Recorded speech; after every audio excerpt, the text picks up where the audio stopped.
राजनीति में अपना लोहा मनवाने वाले ये सफल नेता आज क्यों भुला दिया। देखिए हमारा प्रोग्राम हर सोमवार रात 8:30 बजे हमारे चैनल आई ऑफ ट्रुथ पर।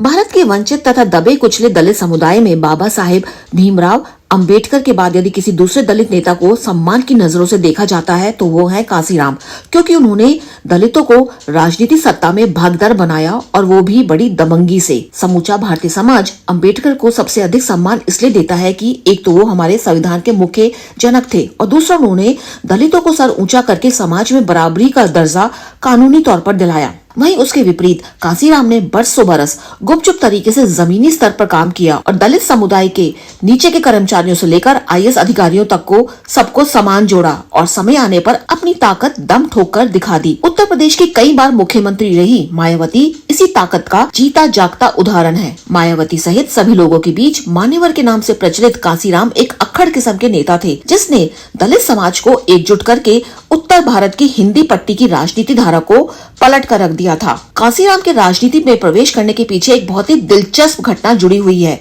दरअसल 1998 में जब कांसीराम पुणे में रक्षा मंत्रालय के एक विभाग डीआरडीओ की एक लैब में तैनात थे, तभी उनके दफ्तर में ज्योतिबा फुल्ले के नाम पर छुट्टी रद्द कर दी गई। कांसीराम ने इसका जमकर विरोध किया और वहां काम करने वाले सभी दलित कर्मचारियों और अफसरों को इकट्ठा करके छुट्टी मंजूर करवा ली। वहीं से उनकी समझ में आ गया कि दलितों के लिए बिना संघर्ष किए कुछ नहीं हासिल हो सकता है। उन्होंने शोषित समाज संघर्ष समिति का गठन करके देश भर के सभी सरकारी दलित कर्मचारियों को जोड़ना शुरू कर दिया। कांसीराम का राजनीतिक कौशल अलग ही था। वे जब तक जिंदा रहे समझौते की बजाय टकराव की राजनीति का ही रास्ता अपनाया। मान्यवर जब कभी भी किसी जनसभा में अपनी भाषण की शुरुआत करते थे तो वो यही कहते थे, अगर श्रोताओं में ऊंची जाति के लोग शामिल हैं तो वो अपने बचाव के लिए चले जाएं। एक बार अटल बिहारी वाजपेयी ने कांसीराम को राष्ट्रपति पद की पेशकश की थी, जिसका उन्होंने यह कहकर मजाक उड़ा दिया कि वे राष्ट्रपति नहीं प्रधानमंत्री बनना चाहते हैं। अब वाजपेयी क्या बोलते, क्योंकि वे खुद प्रधानमंत्री पद पर विराजमान थे।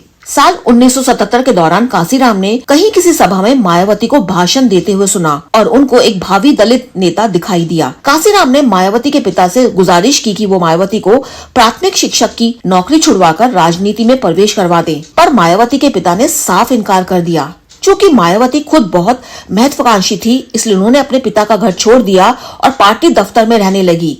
यहीं से उनके राजनीतिक करियर की शुरुआत हुई। 1995 में मायावती देश के सबसे बड़े सूबे उत्तर प्रदेश की सबसे युवा और दलित मुख्यमंत्री बनी। पर कांसीराम की उत्तराधिकारी मायावती कालांतर में उनकी सत्ता संभाल नहीं पाई, क्योंकि वे भ्रष्टाचार में लिप्त हो गई थी। इसी कारण कांसीराम के अंतिम दिनों में अपनी शिष्या से गहरे मतभेद पैदा हो गए थे।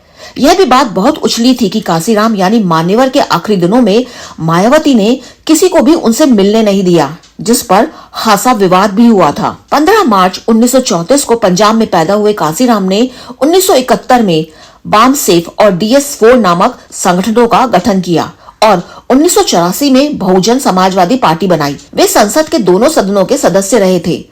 अपने जीवन के शुरुआती दौर में कांसीराम बाबा साहब भीमराव अंबेडकर से प्रभावित थे। कांसीराम को अपने और दलित समाज पर कितना गर्व और भरोसा था, इसका अनुमान उनके उस बयान से लगाया जा सकता है जिसमें उन्होंने कहा था कि वे पहला चुनाव हारने के लिए लड़ते हैं, दूसरा अपनी उपस्थिति दर्ज कराने के लिए और तीसरा चुनाव लड़ते हैं जीतने के लिए।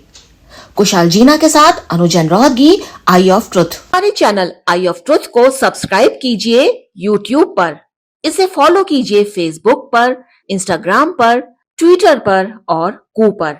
हमारे चैनल के बारे में फीडबैक देने के लिए हमें मेल कीजिए ioftruth.6@gmail.com पर।